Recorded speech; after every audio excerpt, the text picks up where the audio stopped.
DLMW 664 Productions presents Rail Fanning.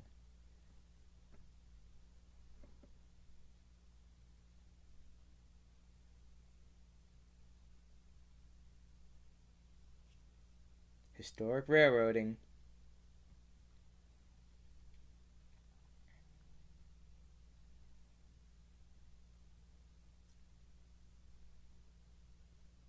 And model railroading. Please sit back, relax, and enjoy the show. DLMW 664 Productions here, and today I will be sharing with you my Railfest weekend at Steamtown National Historic Site for 2019.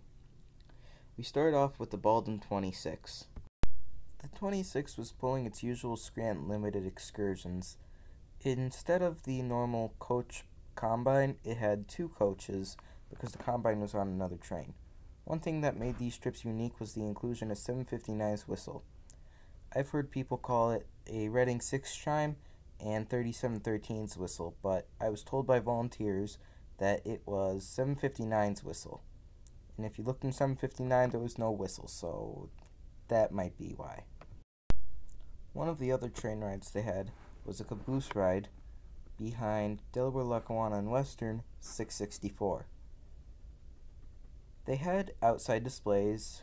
2317 was outside, 6039 was outside, 3254 was outside. They had the former Ringling Bros and Barnum and Bailey sleeper. That was a pretty neat one. They let you walk in through it. On the second day, I had lunch at the Erie Lackawanna Dining Car Preservation Society's dining car that they had there. Former Lackawanna that ran on the Phoebe Snow. Now, it's a very nice car. I gotta hand it to them. They did a good job restoring it. I was allowed to look back in the kitchen, and it's pretty crowded. To work back here, you couldn't be claustrophobic. Now, one thing they had that I was really excited about was the Erie Lackawanna caboose C191. Told by the owner of the C191 that it is one of the most original cabooses that's around from back in the air. It went straight from the Erie Lackawanna into private owners, so it hasn't seen Conrail. Now, this caboose is a really nice one. I'm really thrilled that they had it open because normally it is shut and locked with the do not climb signs. But for this year's Railfest, they had it opened, so that was pretty interesting. Really excited about is they had 3254's cab opened.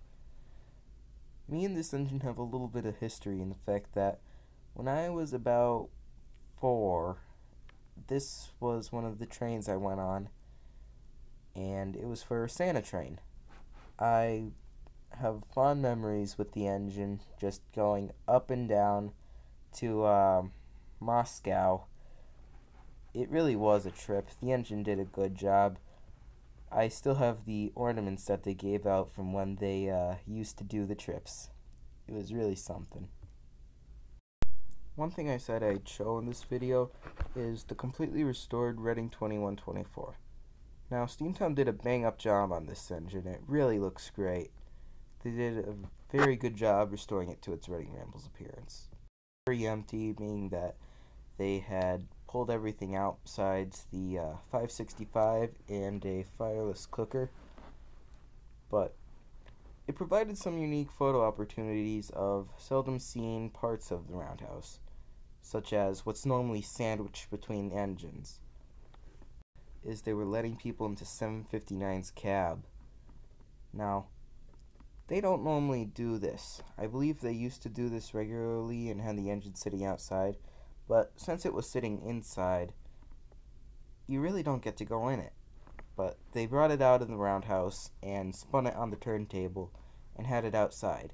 I wasn't there when they spun it, but I did get to go inside the cab. It's definitely really cool.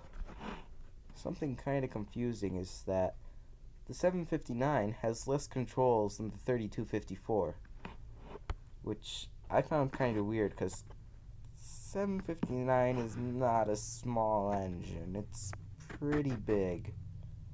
I'm thinking probably about 110 feet, 100 feet, something about there. But maybe 90-ish. The engine does fit on the turntable, so I was told they had to remove all the railings. But it was a very neat thing. If anybody could tell me what this is, please let me know. I found it on the engine tender, and here's the old water tender it used on the 100th Golden Spike Centennial excursions. Now we go to the inside of the locomotive shop. They had most of the equipment running, which was pretty good. Here's the planer, the ring of fire, which is always a neat thing to see. And the pony truck for the 3713 is done. Yay! Here's some various equipment off of something. I'm not sure quite yet. But there is some coaches being restored, which is great because Steamtown only has 6 or 7. And I think there's 4 being restored. 6 is going under a restoration, and there were speeder rides. Those were pretty cool. I got to ride in the CN one. Look for a video of that. It'll be in my Railfest Special 2019 Part 2, which is where I'll be going through videos that I took. Now, the Mattis Street Tower Tour, I got to go on that. That was pretty cool. One thing neat about the Mattis Street Tower is it's a 1-3-1, which is referring to the windows on the top. Here's the electronics that it will use to throw some of the switches.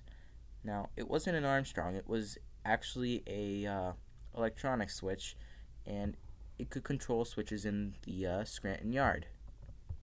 One little bonus is they still had the foundation from the old water tower from the steam era. Well, that's just about it. Again, look for Railfest Special 2019 Part 2 in a future upload.